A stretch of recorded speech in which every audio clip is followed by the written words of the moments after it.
Hey guys, welcome back to the channel, and I want to review and tell you a little bit about this movie, which I think may have gone under the radar.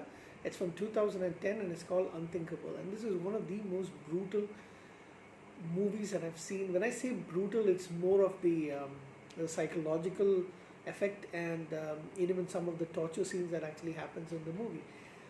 This is an acting masterclass by Samuel L. Jackson, Michael Sheen, and Carrie Ann Moss. So the three main actors, like I said in the movie, really rock the show, as do other people in the movie like Gil Bellows, Martin Donovan, Brandon Routh as well as in this movie. You also have he's got a supporting role. Randy Oglesby, who I've seen in a lot of Star Trek episodes. He plays different characters, of course, but mainly as Degra in Star Trek Enterprise, and he plays a higher up official. Um, yeah, and that man's voice is like one of the best I've ever. It's very distinctive that you cannot miss that guy's voice in it. So I really like Randy Oglesby as well in that. So you've got a lot of you've got a lot of really good actors in this. Nekar Zadegan, who's another Star Trek alumni.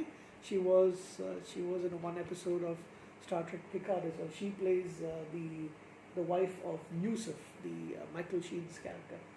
So basically, this movie is about an American man, former Delta Force operator, um, who converted to Islam, and he makes a videotape saying that he has got three bombs. I think they are.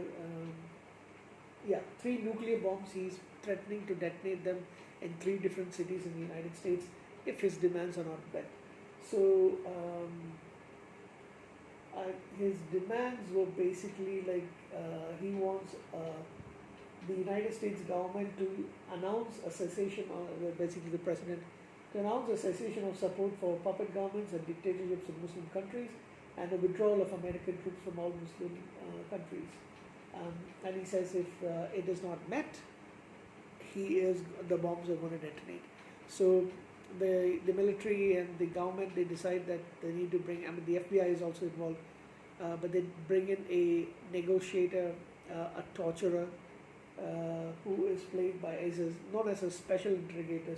Just call him H. He's played by Samuel L. Jackson, and Samuel L. Jackson it plays kind of like a little bit of an asshole in this movie.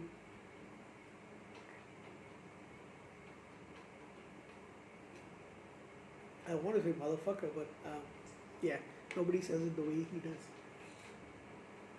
So he does a lot of things like chopping off a couple of the fingers. Um, there's a lot of torture scenes that's normally done in the American military, like waterboarding, electricity,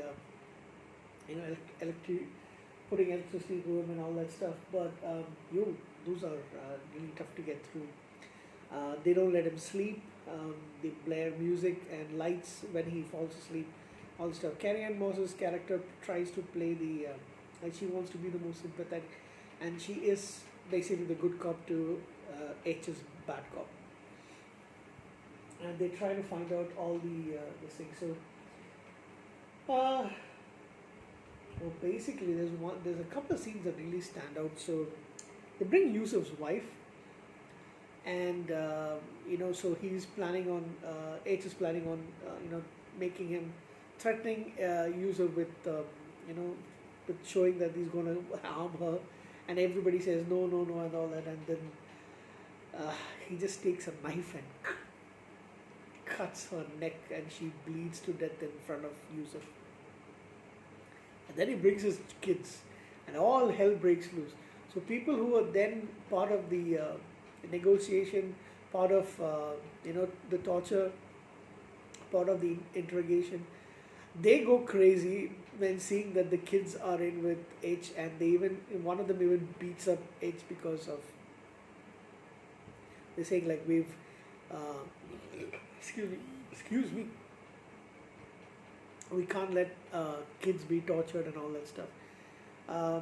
So in the end,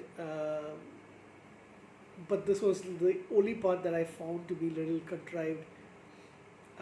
In the end, Yusuf gets a gun, and instead of shooting somebody else, he actually shoots himself, and then they manage to get three of the nuclear devices and unarm them, but unfortunately, oh sorry, there's one device they actually does detonate, I think somewhere in Dallas, and they managed to get the others. But while they're celebrating, there's one extra nuclear device, which they did discuss in the movie. They did discuss that there could be a fourth device somewhere, and you see it counting down to explosion, but they don't really show the effects of that particular thing. It is an amazing movie, guys. I'm going to tell you, this is one of my. I remember the first time that I watched it a few years ago. I was blown away.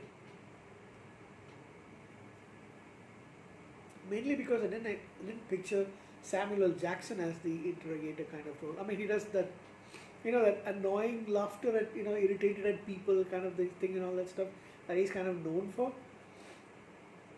But at the same time, I didn't expect this from him. I love Carrie Ann Moss. She plays that sympathetic FBI lead investigator role to a T. I mean, she is superb in this movie as well. As is Michael Sheen. Michael Sheen is another actor who I really love. Watched him in a couple of movies and a few movies, and he's amazing in this role as well. Of course, I can't stand the religious aspect to it, the Islamic stuff that's there in the movie, but then hey, it makes for good entertainment as a movie.